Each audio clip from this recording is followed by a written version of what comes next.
All right, so we're gonna play a game called the Volunteer's Dilemma, and this is a variant of the Prisoner's Dilemma where you can either volunteer or stay neutral in each round.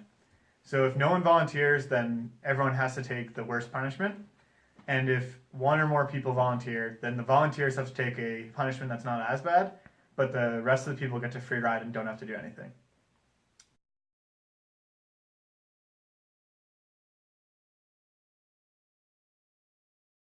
Ready? Okay, round one is if you volunteer, you have to do a snow angel. And if no one volunteers, you have to do everyone has to do a snow angel in their boxers. All Ready, right, boys? heads down. Down. On the count of three. 1, 2, 3. Shit.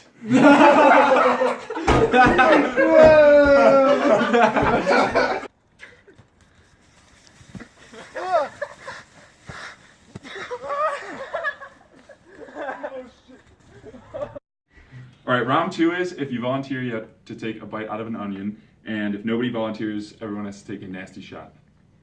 Ready? 1, 2, 3. Oh yes! Hey! Okay, let's do this.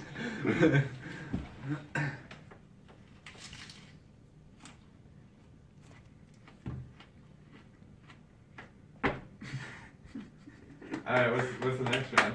Oh, that good crap.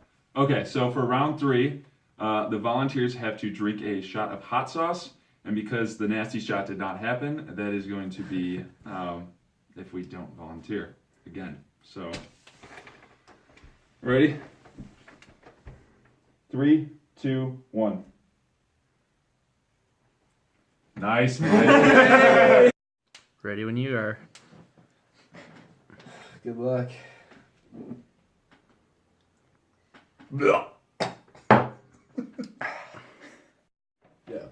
All right, for round four, anybody that volunteers has to call Noodles and Company and tell them a random fact about cognitive science.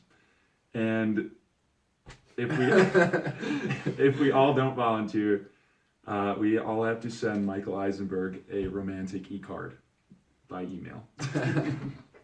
Ready? All right. 1, 2, 3.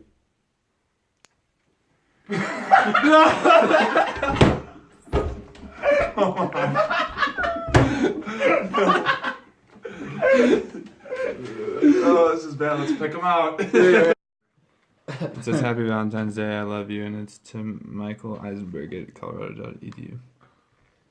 And I'm Sunday. How do I?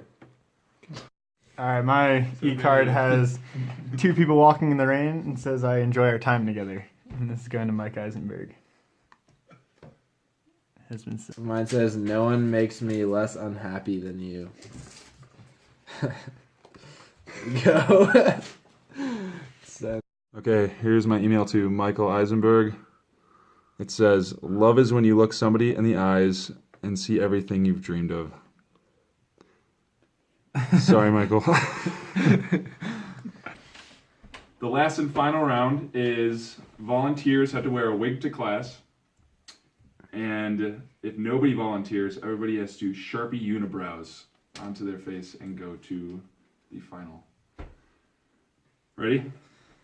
Is that what it is? Is that what we're going to do? Okay. 1, 2, 3. All right, so what were the strategies? Okay. I deferred every time. Yeah, I also deferred every Yeah. time. So I volunteered because I knew it was either take a shot of hot sauce or take a really weird shot that was going to be nasty. And I wasn't feeling so good, so I didn't want to I take. think we definitely got the intimate sense of how Prisoner's Dilemma works and how you kind of get sucked into the worst option. Yeah. Most of the time. Yeah, more often than not, because it definitely like makes sense as an individual to defect Mm-hmm. every time. Because you don't want to be the only one. Yeah. You don't want to be the only one that has to get punished and nobody else. has Yeah, to do and also there's anything. something weird. I don't know, at least I noticed it almost seemed better to get punished along with everyone else, like in Yeah. a worse way, than to do something by yourself that wasn't as bad. I I learned a lot about the. Originally, when we were trying to create this game, we were gonna play with points, and that just didn't seem like bad enough. Like getting punished with points just didn't seem bad enough. So the idea behind this game was to create real negatives, and so that we could actually experience what it would really mean to get like screwed over in a defection. There's also the point that in the prisoner's dilemma, if you're playing for points, I guess, it's always the most rational move to defect.